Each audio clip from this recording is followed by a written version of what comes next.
High বন্ধুরা, আজকে আমি নিরামিষ বাঁধাকপি রান্না করছি। তেলের মধ্যে জিরে ফোড়ন, তেজপাতা ফোড়ন দিয়ে টমেটো, জিরে গুঁড়ো, লঙ্কার গুঁড়ো, নুন হলুদ দিয়ে ভালো করে কষিয়ে নিচ্ছি। আর বাঁধাকপি আলুটা আগে থেকে সেদ্ধ করে রেখেছিলাম। এটা কিছুটা ভাজা ভাজা মশলাটা একটু তেল ছাড়লে বাঁধাকপি সেদ্ধ করাটা দিয়ে দেবো। মশলাটাকে একটু ভেজে নিতে হবে ভালো করে তেল ছাড়া অবধি। তারপরে বাঁধাকপিটা দিয়ে দিচ্ছি, সেদ্ধ করা বাঁধাকপি আলু।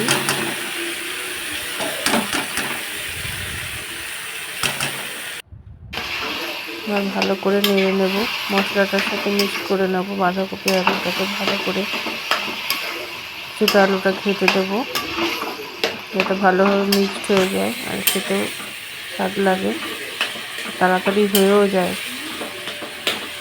এমনি সেদ্ধ করে রেখেছিলাম বাঁধাকপিটা আর আলুটা আগে থেকে, যাতে তাড়াতাড়ি হয়ে যায়। এবার নাড়তে থাকবো, বেশ খানিকক্ষণ ধরে নাড়তে হবে।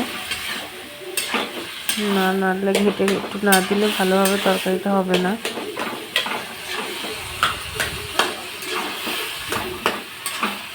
কিছুক্ষণ নাড়বো মিক্স করার জন্য। দেখো বন্ধুরা, অনেকটাই হয়ে এসেছে, আর একটুখানি বাকি। একটু নেড়ে নেড়ে আলুগুলো ভেঙে দেবো, যাতে ভালোভাবে মিক্স হয়ে যায়। ভালোভাবে নাড়িয়ে নিতে হবে।